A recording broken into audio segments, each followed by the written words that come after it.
Our perceived poor funding of the capital component of the 2024 budget by the executive arm of government is now generating backlash against the President Tinubu-led administration. Solomon Adeola, chairman of the Senate Committee on Appropriation, and Abubakar Bichi, his House of Representatives counterpart, expressed their reservations during a meeting with the presidential economic team led by the Minister of Finance. In December 2024, the National Assembly passed a bill seeking to extend the implementation of the capital components of the 2024 Appropriation Act to June 2025. Presenting the budget performance during the meeting, Edun said the implementation is at 43%. The minister said the recurrent expenditure achieved 100% implementation, while capital expenditure stands at 25%. Expressing disappointment over the inadequate funding of the budget's capital component, Senators Adeola and Bichi told the minister to ensure funds are urgently released for the projects that directly impact citizens. We're now being joined by a public policy analyst, Peter Ame, who joins us from Abuja to interrogate, or rather interpret this development. Now, you're welcome. Thank you very much for joining us this evening. Let's talk recurrent expenditure. Well, generally speaking, it benefits an insignificant part of the population when compared to the impact and ripple effect of capital projects. So, are you concerned that this capital part of the budget is underfunded? Yes, it came as a very big, not a big shock anyway, because for the government, they have not been getting their priority right.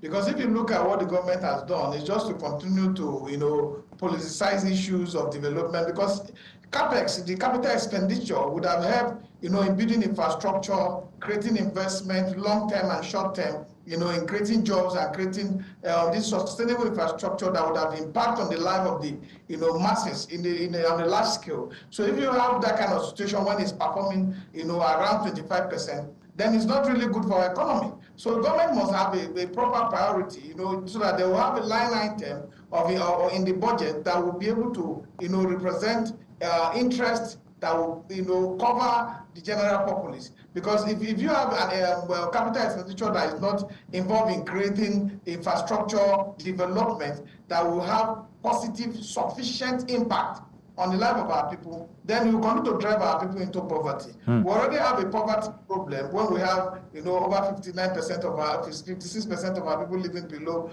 poverty line. So it is important that government takes it as a priority and reprioritize their issues and state it that so infrastructural project will be more of an important pursuit in this current budget. So with 56% of our people living below the poverty line, does this in any way suggest that the government of the day is perhaps treating the issue of sustainable development with levity, as they tend to spend less on capital projects?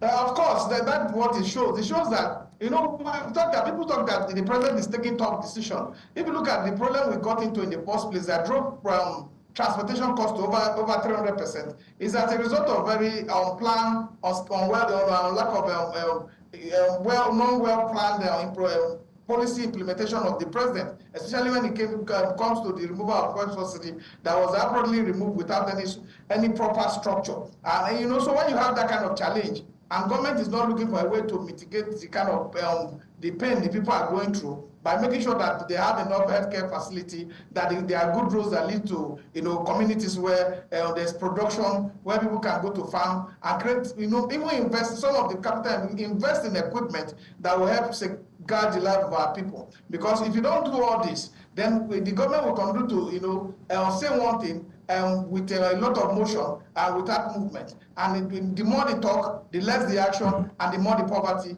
and the more the reversal of our people into a situation that will not be palatable for the growth and development. Because you need sufficient funding and sufficient investment. If you look at when Obama got into office, there were huge inflation, huge problem in the American sector.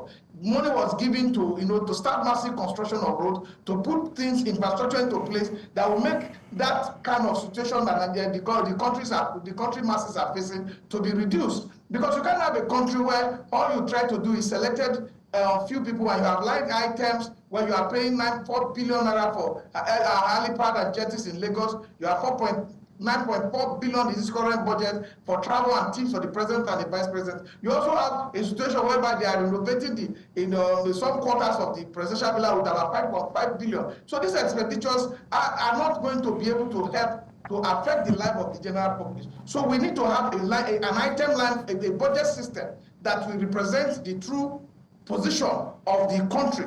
Because if you look at the poverty index, perceptual index today, Nigeria is 156 over 180.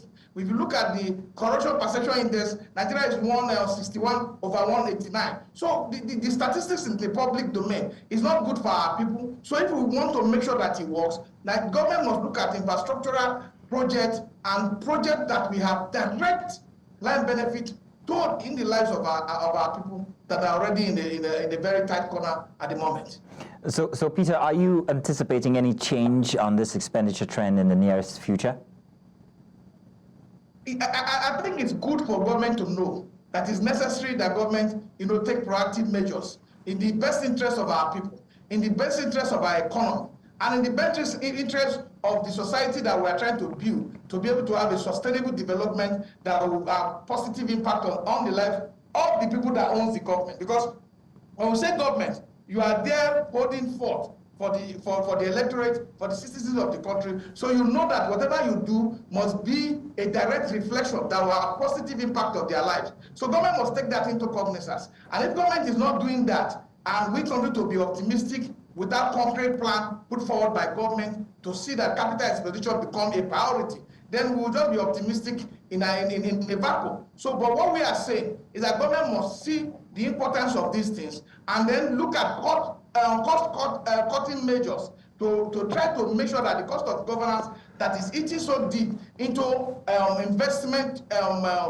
investing in capital expenditure should be reduced and should properly managed. So we will prioritize the necessary items that will drive growth and drive development for our country. So that is our own our hope and what we think should happen. But if government is not having bringing in professionals and bringing in people, because you can't have a system that is run by totally through political consideration, without professionals being involved, without looking at taking out necessary impact assessment and necessary information that is required to build a system that is sustainable, that will endure growth and that will promote development. If you don't put that in place and we put more politics into our economic planning, then we will continue to have this situation in our hands. Well, Peter Ame, you make a very strong point there. Thank you very much for giving us your time this evening. Thank you very much. Now,